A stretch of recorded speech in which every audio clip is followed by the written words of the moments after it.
Hi, I'm Paul from the Hench Herbivore YouTube channel.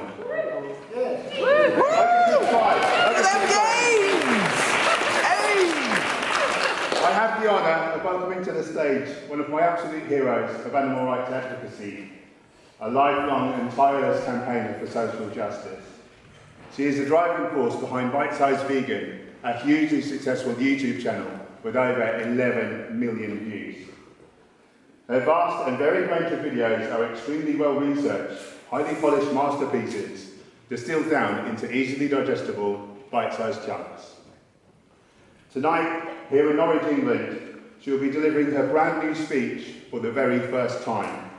We're extremely lucky to have had her fly all the way from the United States to visit. Ladies and gentlemen, please show your appreciation for the incredible Miss Emily Moran Barwick.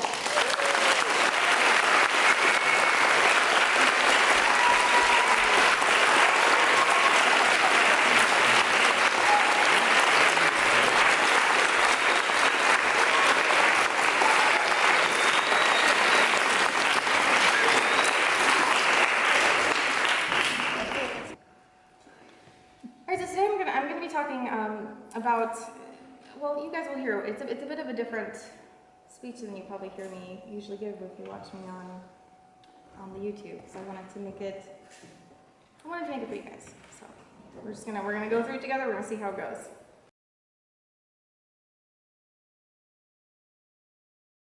I've been leading 2.5 years, and in that 2.5 years, certainly around Norwich, there's been massive change. It's got massively easier. I'm interested in, from the States, how are things progressing? Sort of, have you noticed any sort of step changes in the last sort of few years? It's interesting. I mean, I'm asked that a couple of times, a number of times.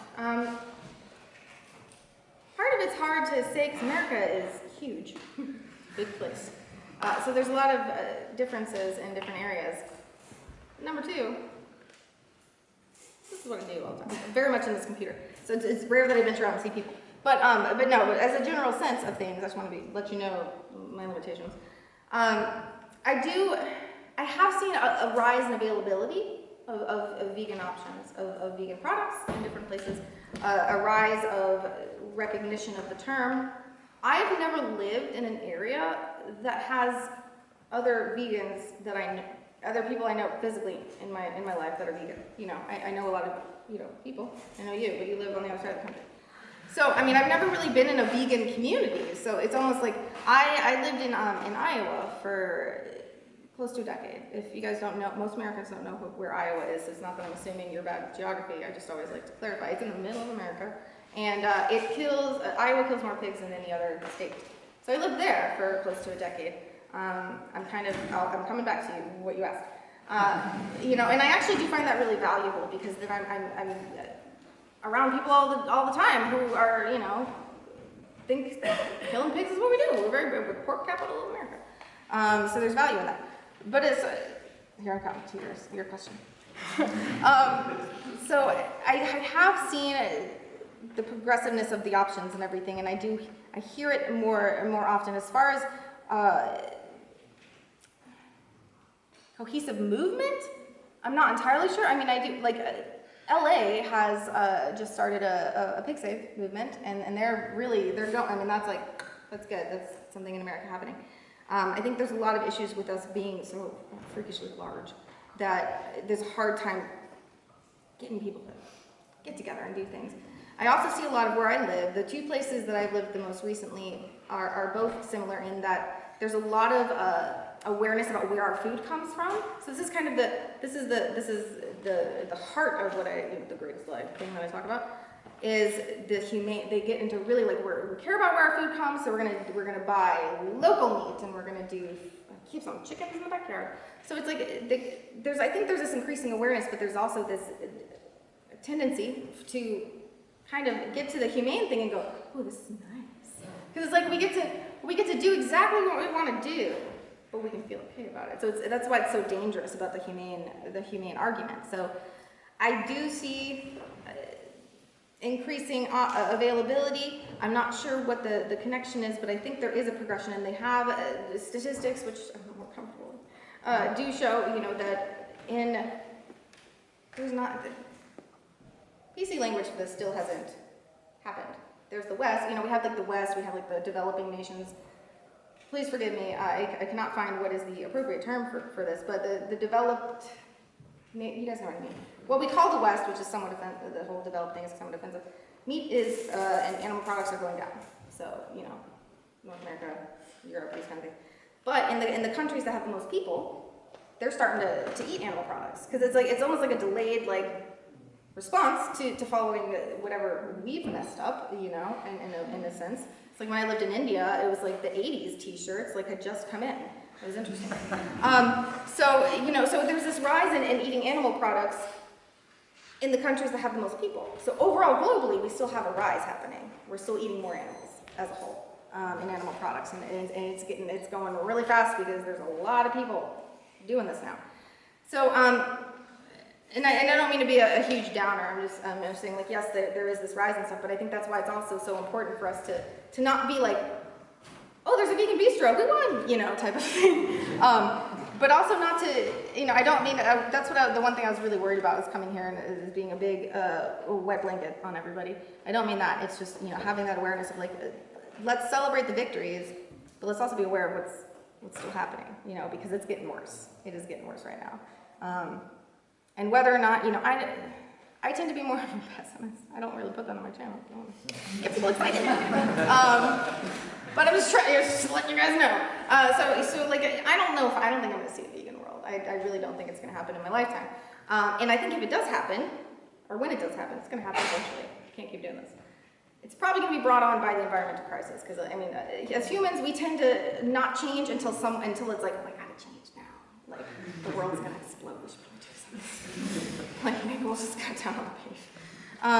So I think that might be happening, and I had someone come up to me after my Ireland talk, one of them, and ask, well, with all of this happening, what do we can't fix, how do you not just give up? How do you, and I'm like, well, and like I said here, I'm like, well, what's the option?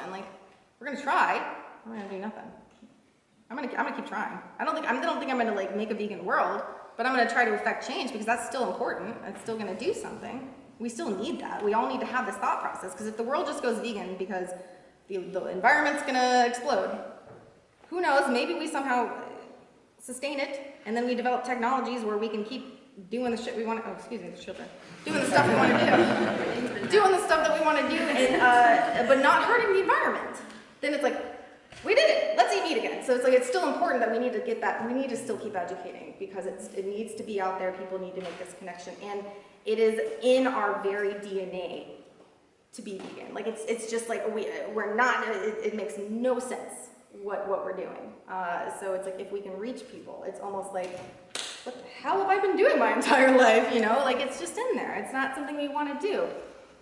One more thing, and I'm so sorry guys, I'm one more thing I'll just put in there.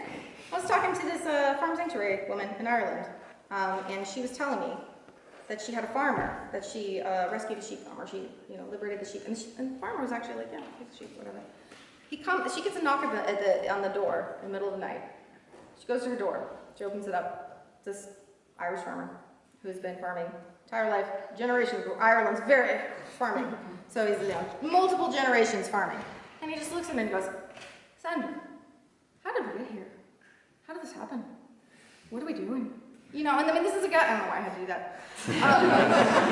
But it's imagine that. This multi-generational farmer is suddenly why are we doing this? And so, for the most part, these aren't evil people, It's just they just don't know, or they just haven't made that connection, even if they're doing this exact thing their entire life. It's right in front of them. But that's why I wanted to kind of try to illustrate how powerful this thing is, because we need to not doubt that, So, I don't know if that was not what you asked. You're welcome. We've got time for one more question. I'm so sorry, I'll be really, No, you're right. You are not sure. I can't do it. So, do you want to know? Okay. Please, the most important one. Sorry, I'll still be here. Okay. Who won the arm wrestling match between you and Vegan Games? Oh, I think we have time for 2 more questions. He would have totally kicked my butt. Are you kidding me? Have you seen his arm? I could fit in his biceps. Just curl up and, I'm being there. That's actually me in there. It's trickier than this. No, he totally would. I'm sure. We didn't actually try. We probably should have. No. I think he would have beat me up. It was funny because we were trying to film that, and it was like nice, beautiful Toronto park. Every loud thing in the universe you could ever expect came through. Like lawnmower dude going, and then we would wait, and he'd and we'd be like, okay, he's done. Okay, you know. And then when there was a semi came through the Toronto beautiful park, and then I was like, next thing, it's going to be a plane and a helicopter. They came. So it was fun little behind the scenes. Yes? I really want to thank you for what you're saying. It was actually really relatable because today's been kind of a hard day. I'm starting on a bachelor's degree in animal science and welfare and agricultural college, and one of the biggest struggles for me, knowing that I'm embarking on this 3 years, is that I'm actually spending the majority of my day around people that are sexually violating, physically abusing, and learning at that institution exactly how to make money out of, well, all the things that we know happens behind closed doors in animal agriculture. So I need that to be reminded that I have to find some love for these people somewhere. So I've got to spend 3 years in the same company with them, knowing what they're doing. And my day started with a pig kidney dissection because that's what I want to do to get my veterinary degree to make a difference to the animals that I can save. But I need to know. I mean, if you could make some videos for animal professionals, people that want to learn to care for animals professionally, like how we reconcile what we have to do to learn to care for them with what we find so morally bankrupt in the learning process. Because there is a degree of animal husbandry on the course that I have to do, and I don't know how comfortable I'm going to be with that. I don't know what I'm going to have to say if I can't watch this and I'm going to have to leave the room, or I don't want to be part of this. I mean, there's part of me that worries that they might fail me and I'm part of the course. But thank you for reminding me that I have to find some love around these people because they don't know what they're doing. I do intend to get that. It's difficult, and isn't it? I mean, how crazy is it that we have to go? Excuse me, hi. Can I not rape this animal here in class? Is that okay? That don't glove up. That's a problem that we don't want to exclude. Like we have to get special permission. Yeah, people have their own ways. Not to violate this being here. They get on bus and go to college to learn how to masturbate. Yeah. Well, yeah. No, I mean, it's, you guys. This is what it is. In my Ireland talk, it's illegal in other countries, but they will. And I'm not trying to be gross here. They will electroejaculate a bull to get the semen. This is putting an electric rod up someone and firing up. I mean, it's absurd. And this is on their YouTube channel. Like, oh, look what we do. This is what we do. I mean, and so that's when it's that ingrained. Yeah, I mean.